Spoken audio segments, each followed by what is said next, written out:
Welcome to SportsBeat KC, the Kansas City Star's daily sports podcast. It's Monday, June 29th, and I'm Blair Kirchhoff. We've got a terrific show today. You'll hear from Royals beat writer Lynn Worthy on the team's 60-man roster. Any surprises there? But first, we're going to talk to former Star columnist Joe Posnanski. Joe's been a busy man since leaving the Star in 2009 after a run of nearly 15 years here. Sports Illustrated, NBC Sports, books that debuted on the New York Times bestseller list. Like I said, busy guy. But he's been especially busy over the past few weeks helping put together a tribute to the Negro Leagues called Tipping Your Cap. The original idea was to designate a day during the season where all Major League players would tip their cap in salute to the Negro Leagues, which started 100 years ago with team owners and officials at a meeting at the Paseo YMCA on 18th and Vine. But the pandemic changed plans and got more people involved. The video tributes have been incredible, from entertainers and great athletes to the 4 living former U.S. presidents. Joe found a few minutes in his remarkably busy day to chat with us. But before you hear from him, let's hear what Presidents Obama and Bush had to say about the Negro Leagues. Today, I'm tipping my hat to everybody in the Negro Leagues who left a century-long legacy of talent and spirit and dignity on our country. So here's to Satchel Paige, Josh Gibson, Cool Papa Bell, and everybody else, including 3 brave women who did us all proud. There were some great team names too, like the Chicago American Giants. Couldn't think of a more fitting label for everyone who suited up. Congratulations, everybody. I want to tip the hat of my favorite baseball team, the Texas Rangers, to honor 100 years of the Negro League. When I was a kid, my favorite baseball player was Willie Mays. It turned out Willie Mays played in the Negro Leagues for a brief period of time. I can just imagine what baseball would have been like had the predecessors to Willie Mays been able to play Major League Baseball. Joe, Blair, how are you? How are you? I am thoroughly exhausted, but very happy. You should be. A little bit of walking on cloud 9 today for you, I suspect, as I flip through the tippingyourcap.com website. It's amazing. It's incredible, really. So, if for those that don't know, today the website was it launched today? We launched the campaign today. Today was the official launch of the campaign. Okay, and it is commemorating the 100th year. 1920 was when the Negro Leagues was formed at the Paseo YMCA. I actually, as I was driving downtown today, before I got to the building, I went and drove by the Paseo YMCA and took a photo of it and tweeted the photo of the building that's at 18th and Vine. But the Tipping Your Cap campaign is just that, right? It's having celebrities or anybody. You don't have to be a celebrity. Tip your cap to the Negro Leagues. Just tell us a little bit more about what it's about and how it came about. Yeah, no, absolutely. I mean, Bob Kendrick, we both, of course, are dear friends with Bob Kendrick, the president of Negro Leagues Baseball Museum. He's always had this idea in mind. He's always thought that a tip of the cap is sort of the ultimate salute. It's the ultimate, sign of respect. And he's always had this idea that it would be great if we could get, I think it started with Major League Baseball players, but if we could get people to tip their cap to those great Negro Leagues players who particularly the ones before Jackie Robinson broke the color barrier. And never got the chance to even dream about playing in the major leagues, but yet they still played on in the Negro Leagues through all sorts of issues of segregation and Jim Crow and money issues and on and on and on. And but they played brilliantly and beautifully and for the love of the game and built up through the years. They played so well that they eventually broke through. I mean, Jackie Robinson, of course, was a Kansas City Monarch in the Negro Leagues. So he's always had this idea about tipping your cap to the Negro Leagues. And then, this year, of course, of the 100th anniversary, he had this sort of big idea about having every player step on the field before a game and tip their caps. And of course, we all know that's not going to happen, or it might, but we don't know when, and we don't know how, with COVID and all of that. So he kind of came to me and my friend, Dan McGinn, who I do some projects with, and he came to us and he just said, "Hey, I've got this idea. I don't know. What do you guys think?" And so we came up with this campaign where we would ask people to take a photo or a video of them tipping their cap to the Negro Leagues. And we thought this is going to be a lot of fun, and we were going to invite everybody, but we were going to try to go after some celebrities and big athletes and people who are very accomplished. And we thought, we'll create a little website. We'll see how many of these people we can get. And it has taken off in a way that obviously we never ever could have conceived, could have imagined. So if I sound purely exhausted, it is because today is launch day, and we launched with the announcement that the 4 living former presidents all gave us a video or a quote, in the case of Jimmy Carter, of them tipping their caps to the Negro Leagues. And the videos are wonderful. They're all available online. They're available on our site at tippingyourcap.com. And once you get the presidents, it goes pretty well from there. And they fall into line, right? Yeah. So we have this beautiful photo of Michael Jordan tipping his cap. We've got some, it's funny because I keep telling people we have some amazing things yet to come today. I mean, I don't know when people are going to see this, but we've got just a couple of incredible videos. We've got one. I'll just tell you, we've got an amazing video from Magic Johnson, amazing video from Derek Jeter. Henry Aaron is recording a video for us that we're going to put up. Numerous celebrities have reached out to us. So it's kind of been, Wow. It's been overwhelming. I mean, and here we are. I mean, I'm just a lowly sports writer, and to be sort of in the middle of this phenomenon, and it's all because of the idea, and it's all because of people's, real hunger to pay respect to the Negro Leagues. And I'm so proud of what we're doing, and I'm so proud of what it's going to do for the museum. I mean, that's obviously, the starting point and the end point for us is what we could do to help sustain the museum and keep it going for another 100 years. And that's been at the heart of this thing. And I think we're getting some things done. It feels that way. I imagine it does. So I'm looking at on the website, looking at President Obama, President Bush, President Clinton, and President Carter in, respectively, Chicago White Sox, I'm assuming Texas Rangers for President Bush, President Clinton in a Cubs hat, and Jimmy Carter in his Atlanta Braves hat, kind of old school Atlanta Braves hat, which is really cool. Yeah, I think the only surprise there is the Clinton one. Clinton grew up a Cardinals fan. Yeah. He wore it, as he says in the video, he explains he wore it for Ernie Banks and for Hillary. So he wore it for those two. But, I don't know as a Cardinals fan if people are going to forgive him anytime soon for wearing a Cubs hat. But we'll forgive him because he did an amazing video for us. Right. So also, as you scroll down, Tony Bennett, Stephen Colbert, I love this. Placed side by side on the site are Tony Clark and Rob Manfred. Yep. We haven't seen eye to eye on much of anything lately. No, but we figured this is the one thing that could bring those two guys together. That was sort of our thought process there. There's General Colin Powell. There's Billie Jean King. I think that's really cool to see. Beautiful Billie one. Jean King. She did a beautiful one. And and they're still coming in. I mean, they're just pouring in, and people are reaching out to us asking us how to do it. It's super easy. You just send it to the website photo or a video. Either one, you can send it to photos@tippingyourcap.com. We've made it as simple as we possibly could. And of course, even if you don't want to do that, just posting it on your social media.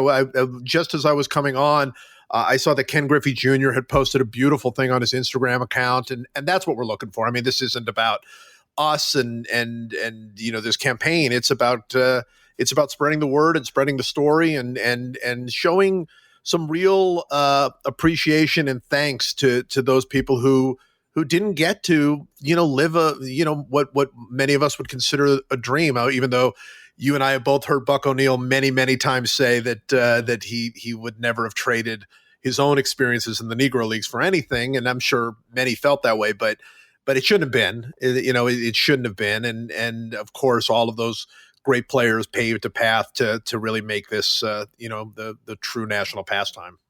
For sure. I've seen Whit Merrifield on social media and Lorenzo Cain among two of the current ball players. For Kansas City, yes. For Kansas City, we've got George Brett did one that we're going to be posting in the next day or so. And I think John Wathan has done one. Billy Butler has done one. The Royals have actually been fantastic.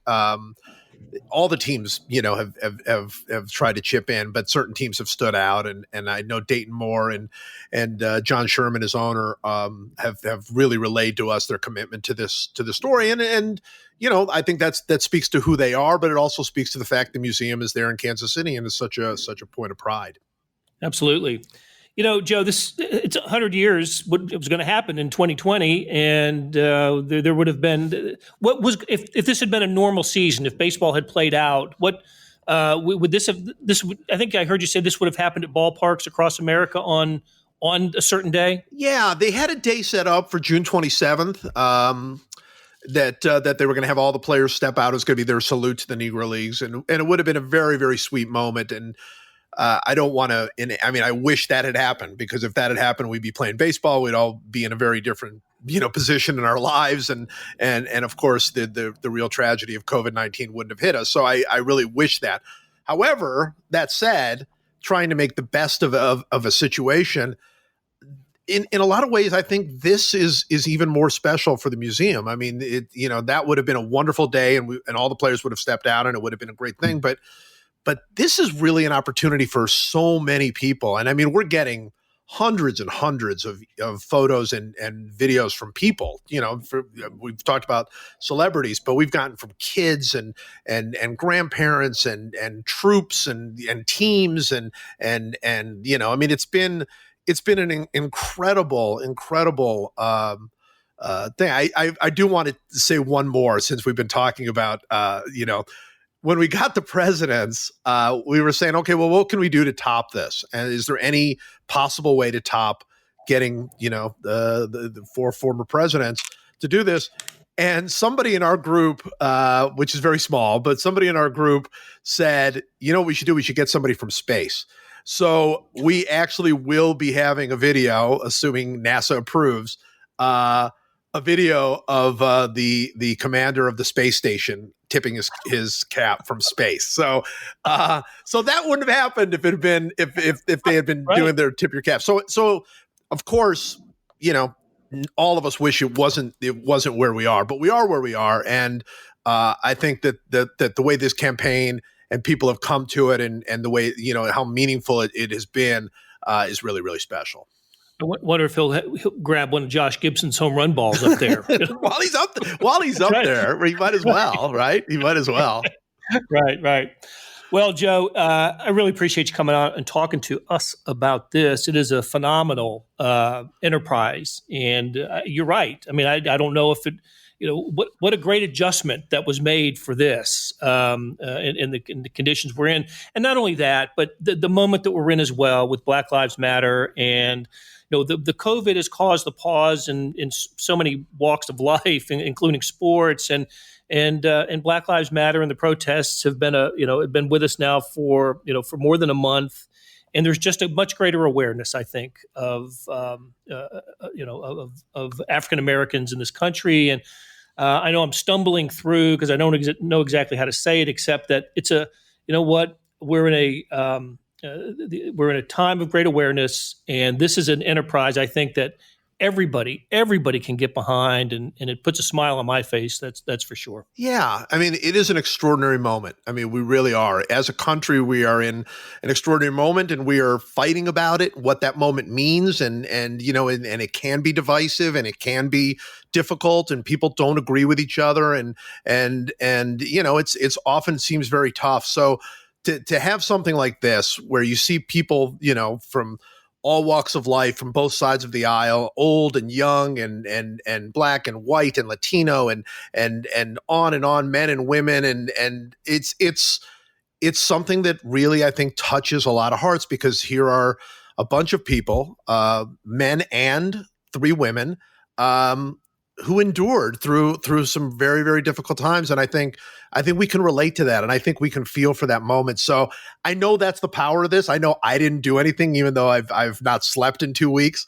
All I've been doing is playing catcher, it's just because people very much want to be heard and very much want to say that this is the best of us, is this ability to endure even through the hardest of times. And it's very special for me to be a part of it. It really is.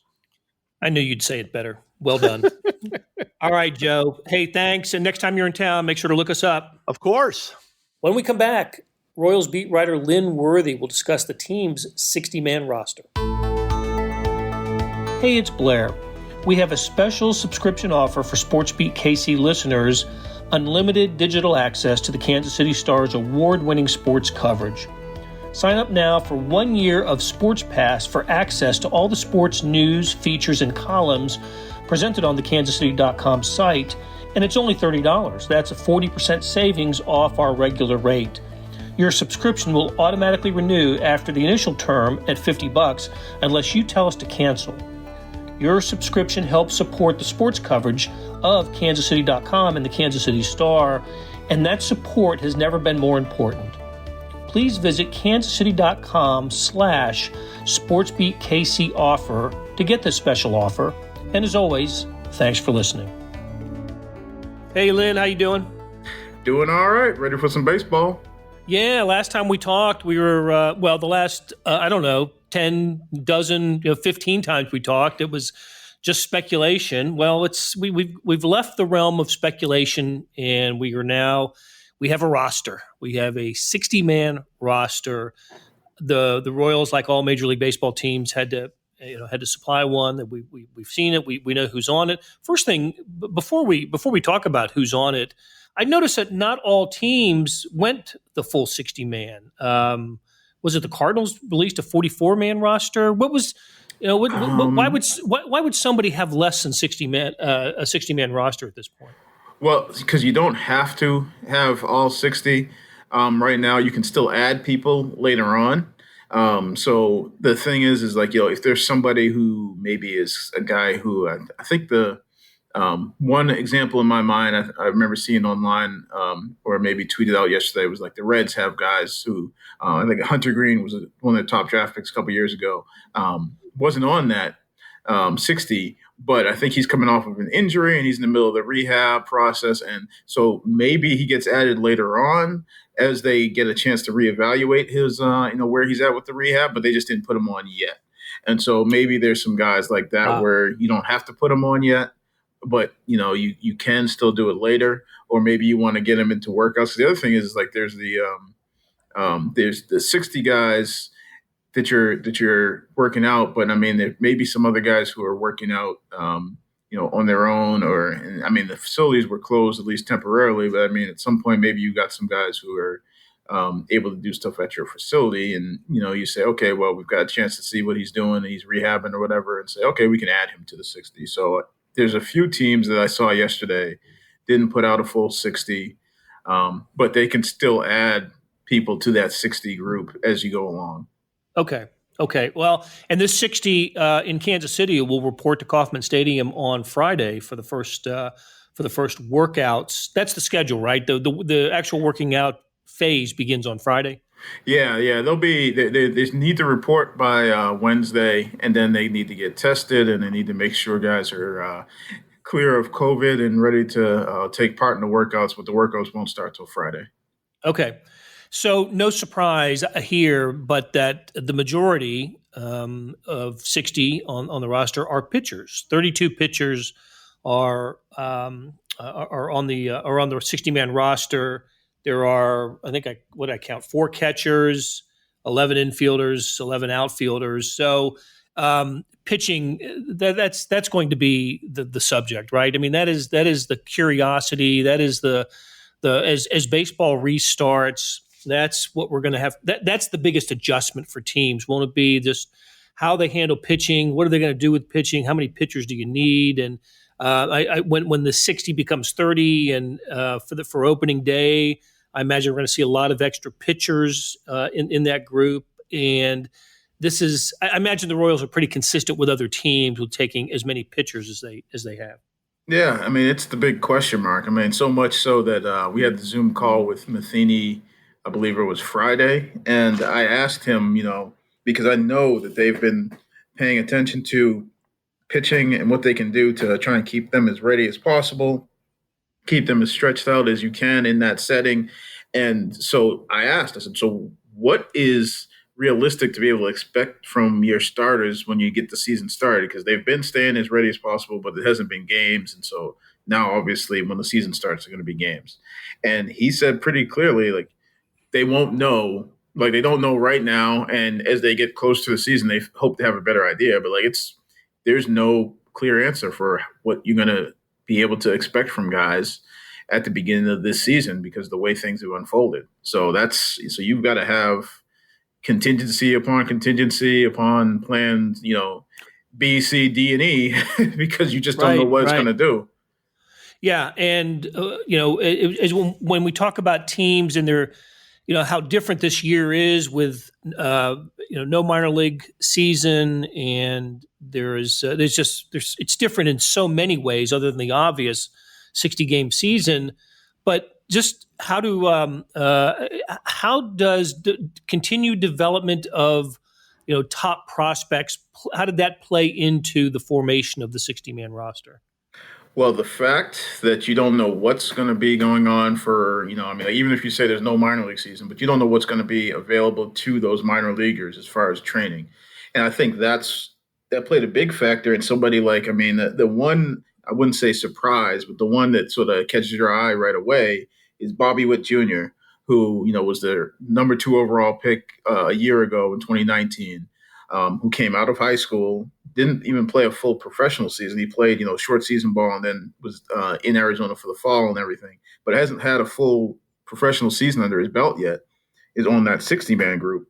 I think that's the indicator right there that the uncertainty about what you're going to be able to do with your minor leaguers prompts you to put a guy like that in the 60s, so at least he's around the big club, he's around your staff, he's at least working out on a regular basis. If there's inter squads that they're doing with the group that's not actually on the active roster, then he can be part of that. So I think that's the indicator of how important some of these spots were, because and it's not just him, he's just one of the younger guys, but a guy like MJ Melendez, because in that catching group, Maybreeze Veloria, Sebastian Rivero, and Veloria is a guy who's played in the big league some too. But the idea that, is in catcher is also a position where you always need some extra guys, but that you're going to bring all these guys there so that they continue their development in some form.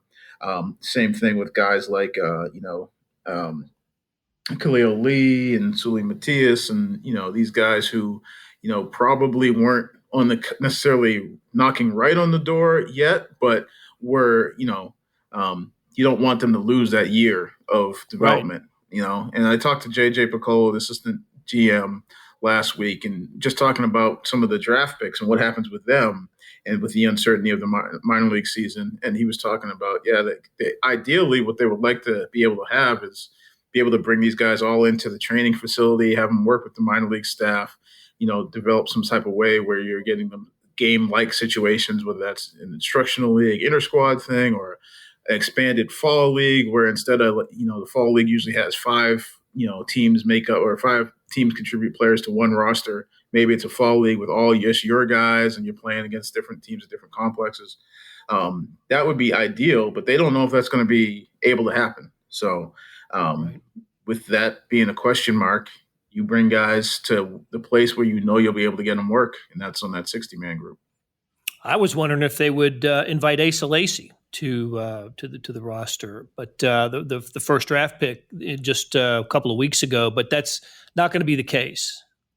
Yeah, I wasn't really surprised by that. I thought it was doubtful. I guess it sounds like his name was brought up, but at the same time, I think it's a big leap for, the last college game I think he pitched was early March, and he's been staying in shape. But so he's, pitched early March. Now you're going to say, okay, we'll try and build him up over this next couple of weeks and then have him in some way ready to contribute to a major league club.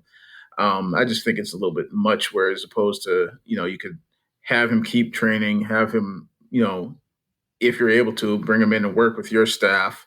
Otherwise, your staff's working with him remotely and sort of get him geared up for like a full season of pro ball, whether that's at the facility, a minor league season next year, that sort of thing, and try to speed him up that way, as opposed to, you go from no baseball and from college ball to no baseball for months to throw him in a big league setting. And I think Dayton mentioned it last week during one of the calls that there's no minor leagues to send him down to if you have issues and struggles. Like, it's just, if you hit a bump in the road, then, well, just go throw some side sessions and work it out.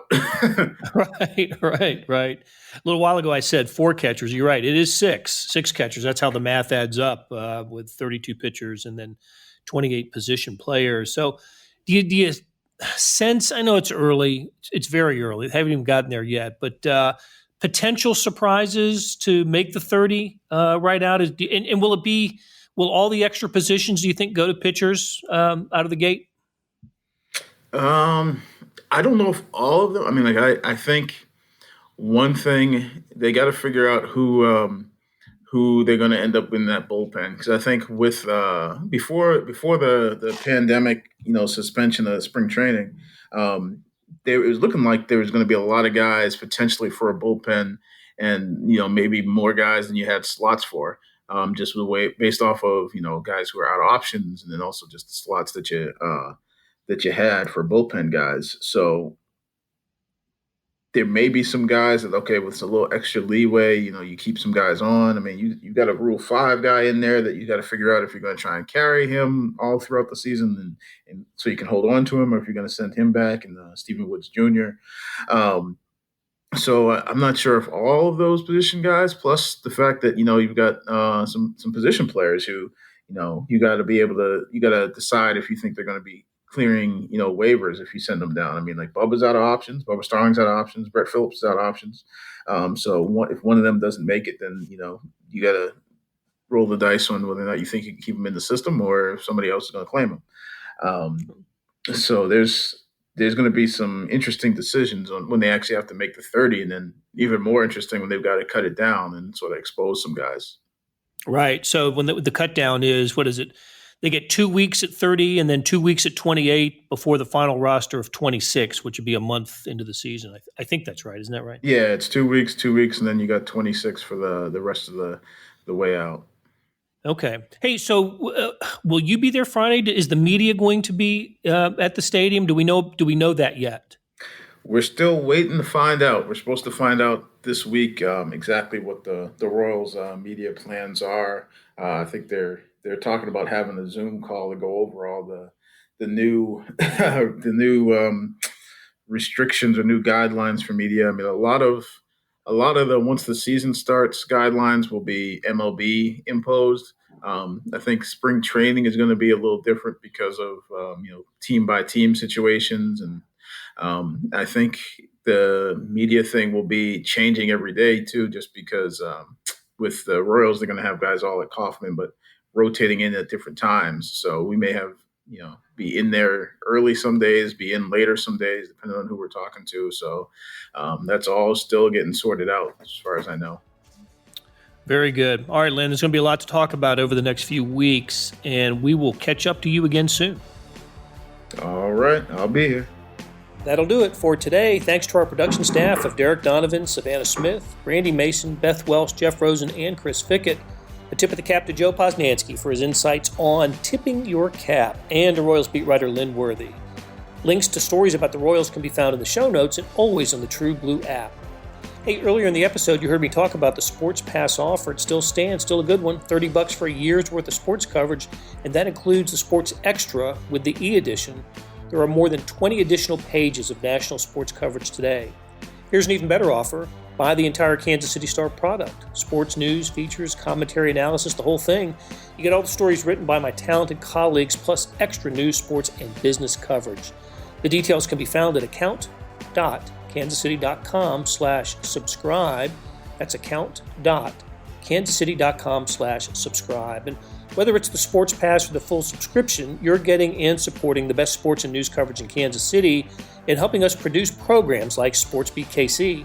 Thanks for listening, and we'll be back on Tuesday with another episode.